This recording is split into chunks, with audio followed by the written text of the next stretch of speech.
Hello बच्चों, good morning. तो भाई गोल्स थ्योरम की एप्लीकेशन के बाद बढ़ते हैं हम अगले कंसेप्ट की तरफ। और अगला कंसेप्ट हम यहाँ पर लेकर चलेंगे कौन सा? Electric potential.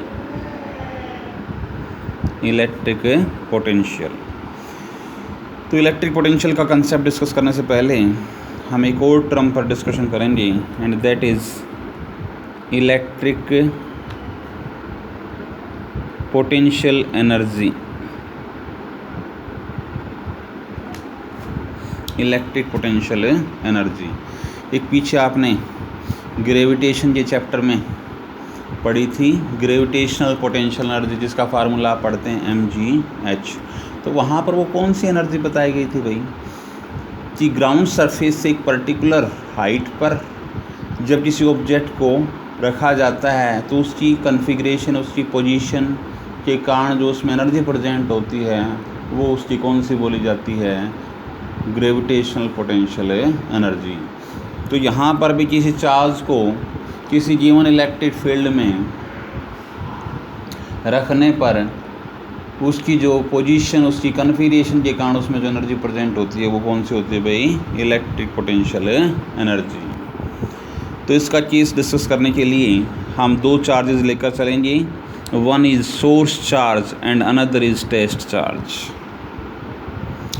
सोर्स चार्ज कौन सा चार्ज होता है भाई? जो इलेक्ट्रिक फील्ड को प्रोड्यूस करता है। और टेस्ट चार्ज कौन सा होता है? जो उस इलेक्ट्रिक फील्ड को क्या करता है? डिटेक्ट करता है। तो मान लीजिए इस चार्ज को हम इस साइड में किसी पर्टिकुलर पॉइंट पर इसकी पोजीशन फिक्स करना चाहते हैं। तो सीधी सी बात है, इस चार्ज को इस पॉइंट से, ये पॉइंट मान लीजिए आप ए ले लिया, ये पॉइंट हमने बी ले लिया, तो सीधी सी बात है इस चार्ज को पॉइंट ए से पॉइंट बी की तरफ लाया जाएगा। अब जैसे ही इस चार्ज को पॉइंट बी की तरफ हम लाने की कोशिश करते हैं तो इस पर भी पॉजिटिव चार्ज है, इस पर भी पॉजिटिव चार्ज है। तो सिमिलर चार्जेज एक दूसरे को क्या करेंगे भाई? क्योंकि इलेक्ट्रिक इसके नेबरहुड में इलेक्ट्रिक फील्ड लाई करेगा और वो उसको क्या करेगा? रिपेल करने की कोशिश करेगा। तो इस चीज़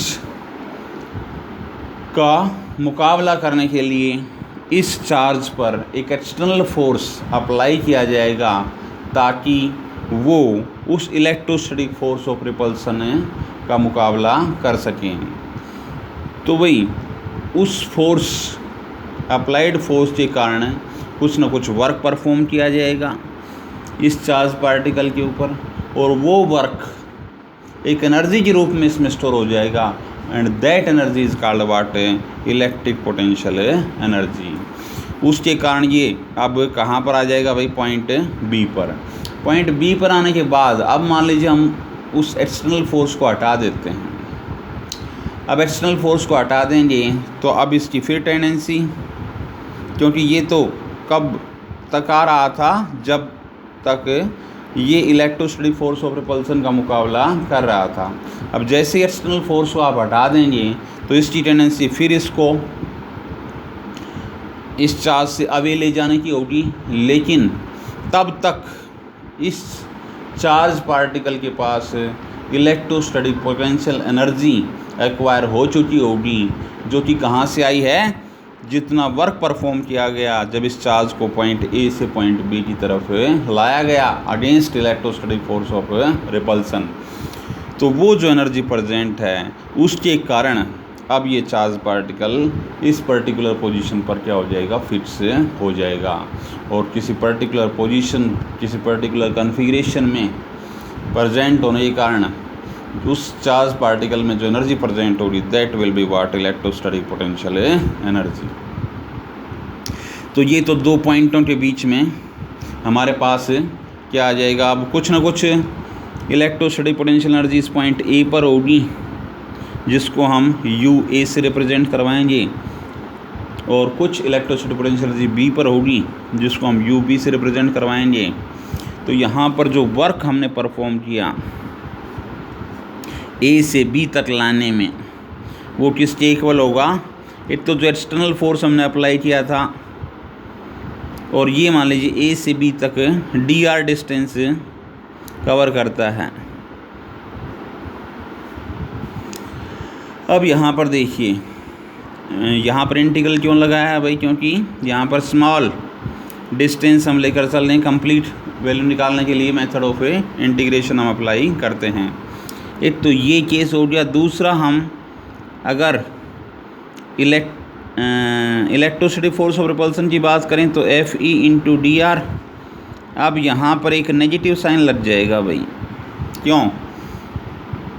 क्योंकि यहाँ पर फोर्स और डिस्प्लेसमेंट की बात करते हैं। फोर्स अब देखिए किस साइड में, यहाँ पर अब फोर्स, एक्सटर्नल फोर्स तो इसको इस साइड में लाने की कोशिश कर रहा है, और भाई इलेक्ट्रिक फोर्स इसको इस साइड में ले जाने की कोशिश करेगा, तो दोनों की डायरेक्शन एक दूसरे क्या हो गई, अपोजिट हो गई। इसीलिए यहाँ पर क्या लगा दिया भाई, एक नेगेटिव साइन लगा दिया। तो एक तो वर्क डन इस टर्म के रूप में आ गया। दूसरा work done change in electrostatic potential energy, WAB को लिखा जा सकता है UB माइनस UA, जहाँ पर UB है electrostatic potential energy present at point B, और UA है electrostatic potential energy present at A। अब ये तो तब हो गया जब A जो है इस पॉइंट B से फाइनाइट डिस्टेंस पर था। अब मान लीजिए A की लोकेशन हम कहाँ पर ले लें, इन्फिनिटी पर ले लें। तो इन्फिनिटी पर लेंगे तो उस केस में when charge is at infinity, तो उस केस में UA की वैल्यू क्या हो जाएगी भाई, 0। UA की वैल्यू 0 हो जाएगी। तो WAB जहाँ लिख रहे थे A की जगह पर इन्फिनिटी आ जाएगा, B it will B UB minus 0। तो ये किसके इक्वल आ जाएगा, UB। तो पॉइंट B पर जो इलेक्ट्रोस्टैटिक पोटेंशियल एनर्जी है वो किसके इक्वल आ गई, it will B that amount of work done in bringing the charge from infinity two point B। और वो वर्क डन किसके इक्वल है, वो वर्क कब परफॉर्म किया गया, against electrostatic force of repulsion due to the given charge, due to the another given charge. इस charge को जब हम इस चार्ज की तरफ ला रहे थे तो इसके कारण जो electrostatic force of repulsion exist कर रहा था, उसके अगेंस्ट जो वर्क परफॉर्म किया गया इस चार्ज पार्टिकल के द्वारा, वो एक एनर्जी के रूप में स्टोर हो गया। और वो एनर्जी कौन सी बोली गई भाई, इलेक्ट्रोस्टैटिक, उस पॉइंट पर इलेक्ट्रोस्टैटिक पोटेंशियल एनर्जी। अब बात करते हैं भाई इलेक्ट्रिक पोटेंशियल की। तो इलेक्ट्रिक पोटेंशियल और इलेक्ट्रोस्टैटिक पोटेंशियल एनर्जी में बहुत ही स्मॉल डिफरेंस है। क्या डिफरेंस बताएंगे यहाँ पर। अब जब जैसे आपने WAB UB माइनस UA लिया था, अब अगर इस WAB को आप उस टेस्ट चार्ज से डिवाइड कर दें तो यहाँ पर UB माइनस UA ये भी क्या से डिवाइड हो जाएगा, और ये आ जाएगा भाई VB माइनस VA। तो potential difference between 2 points B and A, it will B that amount of work done in bringing a unit positive charge। कौन सा अमाउंट ऑफ वर्क डन है, which is present in a body, वो work done हमारे पास यहाँ पर लिया गया है जब किसी यूनिट पॉजिटिव चार्ज को पॉइंट A से पॉइंट B की तरफ मूव करवाया जा रहा है, और वहाँ पर जो वर्क परफॉर्म किया गया है वो किसके अगेंस्ट किया गया है, against the electrostatic force of repulsion. तो उस वर्क डन को अगर आप उस टेस्ट चार्ज से डिवाइड कर देते हैं, अब यूनिट पॉजिटिव चार्ज ले रहे हैं तो क्यू की वैल्यू क्या आ जाएगी 1, तो फिर वर्क डन की तो इक्वल हुआ। तो उन दोनों पॉइंटों के बीच में वो क्या आ जाएगा, पोटेंशियल डिफरेंस की वैल्यू आ जाएगी। और वही केस जैसे हमने इलेक्ट्रोस्टैटिक पोटेंशियल एनर्जी में लिया था कि अगर पॉइंट A इन्फिनिटी पर लाई कर रहा हो तो उस केस में VA की वैल्यू क्या हो जाएगी भाई, VA की वैल्यू क्या हो जाएगी 0, तो VB बच जाएगा। तो VB उस केस में W infinity B upon Q, it will be equal to VB। तो electrostatic potential at a point is the amount of work done in bringing a unit positive charge against an electrostatic force of repulsion without acceleration. यहाँ पर acceleration zero रहेगा भाई, क्यों? क्योंकि जब दो forces एक दूसरे के अपोजिट डायरेक्शन में एक्ट कर रहे हैं तो वहाँ पर नेट फोर्स जीरो आ जाएगा। नेट फोर्स जीरो आ जाएगा तो F की वैल्यू जीरो हो जाएगी, और F की वैल्यू जीरो हो जाएगी तो according to Newton second law F is equal to M A होता है। तो एम में इक्वल टू जीरो, एम तो किसी भी चीज़ का जीरो हो नहीं सकता, तो ए जीरो होगा।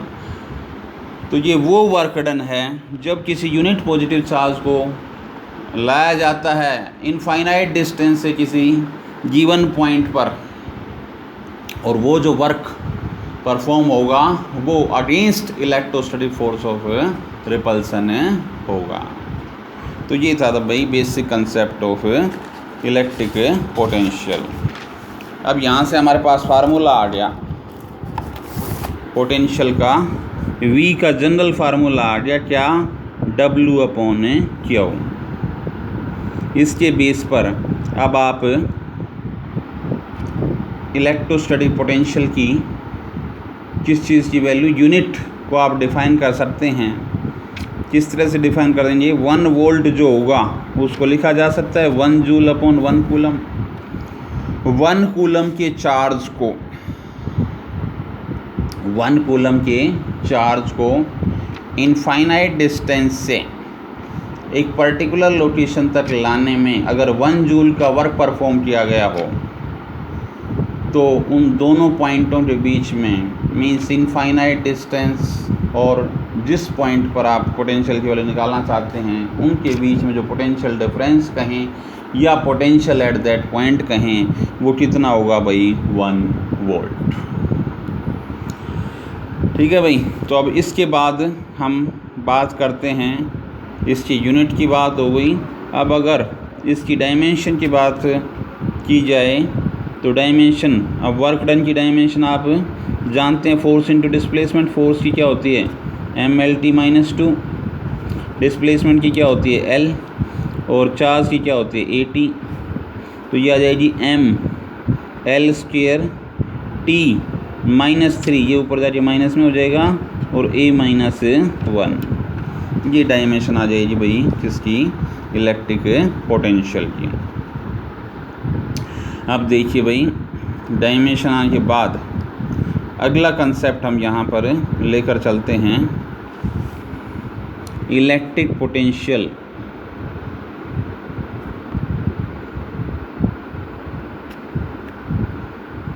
Due to a point charge. अब हम इलेक्ट्रिक पोटेंशियल के लिए यहाँ पर फार्मूला डेराइव करेंगे। कोई पॉइंट चार्ज दे रखा है, उसके कारण कितना इलेक्ट्रिक पोटेंशियल वहाँ पर एग्जिस्ट करेगा, ये चीज़ हम यहाँ पर निकालेंगे। तो मान लीजिए कोई गिवन पॉइंट चार्ज ये Q हम लेकर चल रहे हैं, ठीक है। इसके कंसर्न हम किसी पॉइंट पर किस चीज़ की वैल्यू निकालना चाहते हैं भाई? इलेक्ट्रिक पोटेंशियल की वैल्यू निकालना चाहते हैं। तो इससे मान लीजिए R डिस्टेंस पर कोई पॉइंट P लाई कर रहा है, इस पॉइंट P पर हम पोटेंशियल की वैल्यू निकालना चाहते हैं। तो पोटेंशियल का केस अभी आपको डिफाइन किया था। किसी गिवन पॉइंट पर पोटेंशियल की वैल्यू निकालने के लिए हमें क्या करना पड़ेगा? किसी टेस्ट चार्ज को इस पर्टिकुलर पॉइंट पर लाने की कोशिश करेंगे। वो टेस्ट चार्ज मान लीजिए इन्फिनिटी डिस्टेंस पर है, तो इनफाइनाइट डिस्टेंस से इस पर्टिकुलर लोकेशन तक लाने के लिए कुछ न कुछ यहाँ पर क्या करना पड़ेगा भाई? वर्क परफॉर्म करना पड़ेगा। अब इस इनफाइनाइट डिस्टेंस और इस लोकेशन के बीच में कोई 2 पॉइंट सेलेक्ट कर लिए हमने, A और B, ठीक है। अब यहाँ पर देखिए इसी जो यहाँ से इनफाइनाइट से P तक वो चार्ज पार्टिकल को लाया गया है, उसी डिस्टेंस को कवर करने में बीच में हमने एक स्मॉल डिस्टेंस ले ली ए से बी, और वो डिस्टेंस हम किस से रिप्रेजेंट कर रहे हैं भाई, ये मान लीजिए इस पॉइंट से और इस पॉइंट के बीच की डिस्टेंस, ये डिस्टेंस मान लीजिए एच दे रखी हो, तो ए से बी तक वो स्मॉल डिस्टेंस मान लीजिए वो कितनी कवर कर रहा है भाई, डी एक्स। तो अब देखिए यहाँ पर जब वो चार्ज पार्टिकल है और कैसा है भाई, पॉजिटिव चार्ज है, पॉजिटिव चार्ज पार्टिकल है, तो इलेक्ट्रिक फील्ड की डायरेक्शन अब कहाँ पर है जी भाई, आउटवर्ड, ई तो इस साइड में आ जाएगा। और कैसा चार्ज है भाई, यूनिट पॉजिटिव चार्ज है, मींस 1 कूलम का पॉजिटिव चार्ज है, जो कि इनफाइनाइट से पी तक लाना है, और उसकी एक बीच में कोई लोकेशन ले ली हमने पॉइंट ए पर। तो मान लीजिए जब ये पॉइंट हमने ओ सेलेक्ट कर लिया, तो देखिए एक चार्ज यहाँ पर क्यू लाई कर रहा है, दूसरा चार्ज 1 कूलम लाई कर रहा है, इनके बीच की डिस्टेंस एच है। तो बताइए इनके बीच में इलेक्ट्रोस्टैटिक फोर्स का केस निकाला जा सकता, नहीं निकाला जा सकता? तो वो फोर्स की वैल्यू किसके इक्वल आ जाएगी भाई, it will be equal to what, 1/4 pi epsilon naught Q1, Q1 यहाँ पर क्या है Q, और Q2 कितना है 1, तो F की वैल्यू यही रहेगी भाई। अब F की वैल्यू आ गई आपके पास, ठीक है, F की वैल्यू आ गई, तो यहाँ से अगर हम स्मॉल वर्क डन निकालना चाहते हो A से B के बीच में, जिसकी डिस्टेंस कितनी दे रखी है भाई, dx, तो देखिए small amount of work done dw ले सकते हैं भाई F इंटू dx, यही तो लिया जा सकता है। अब फोर्स की बात करते हैं, तो देखिए यहाँ से अगर यूनिट पॉजिटिव चार्ज ले रहे हैं, तो यहाँ से अगर आप, अब फोर्स का तो दूसरा फार्मूला क्या होता है, किसके इक्वल होता है भाई, इलेक्ट्रिक फील्ड के साथ अगर आप रिलेट करते हैं तो E is equal to F upon Q लेते हैं। अब यहाँ पर क्योंकि टेस्ट चार्ज हम कितना ले रहे हैं 1 कूलम, तो Q की वैल्यू 1 हो जाएगी, तो उसके बेस पर बताइए F और E इक्वल आ जाएंगे, नहीं आ जाएंगे? अगर चार्ज यहाँ पर टेस्ट चार्ज हम 1 कूलम लेकर चल रहे हैं, तो उसके बेस पर F और E क्या आ जाएंगे, इक्वल। तो जहाँ पर आपने F रखना था वहाँ पर F रखो या E रखो, दोनों वैल्यू क्या हैं, इक्वल हैं। और F की वैल्यू आपके पास आई हुई है, तो यही वैल्यू आप यहाँ पर रख देंगे, तो ये आ जाएगा भाई कितना, 1/4 pi epsilon naught Q1 Q2 upon R square, ये तो छोड़ ही दिया। अब डिस्टेंस कितनी थी भाई, h स्क्वायर, तो नीचे यहाँ पर क्या आ जाएगी भाई, h स्क्वायर का केस। ये F की वैल्यू यहाँ रख दीजिए, तो 1/4 pi epsilon not Q upon h square, और साथ में क्या आ जाएगा भाई, dx।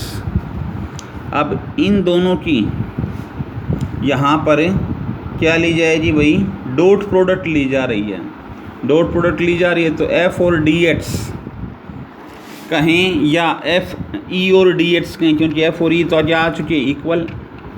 तो E तो इधर लाई कर रहा है, dx इधर लाई कर रहा है, दोनों के बीच में एंगल 180 हो गया। और cos 180 की वैल्यू आप जानते हैं -1 होती है, तो यहाँ पर एक नेगेटिव साइन लग जाएगा।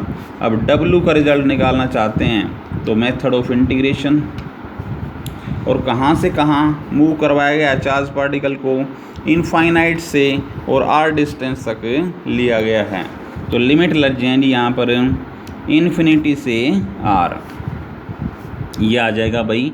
अब इसमें देखिए क्या आ जाएगा, Q/4 पाई एप्सिलॉन नॉट, ये तो हमने बाहर ले लिया भाई, इंटीग्रल के अंदर इन्फिनिटी से माइनस साइन, ये r, और ये बच गया भाई h पावर, ये ऊपर जाएगी तो माइनस में हो जाएगी -2 dx, तो -Q/4 पाई एप्सिलॉन नॉट, और ये आ जाएगा भाई, इसको सॉल्व करें तो -1/x इन्फिनिटी टू r, और ये माइनस अंदर ले जाएंगे तो ये क्या हो जाएगा, Q/4πε0, और लिमिट पुट करेंगे तो 1/r - 1/∞, 1/∞ यहाँ पर क्या हो जाएगी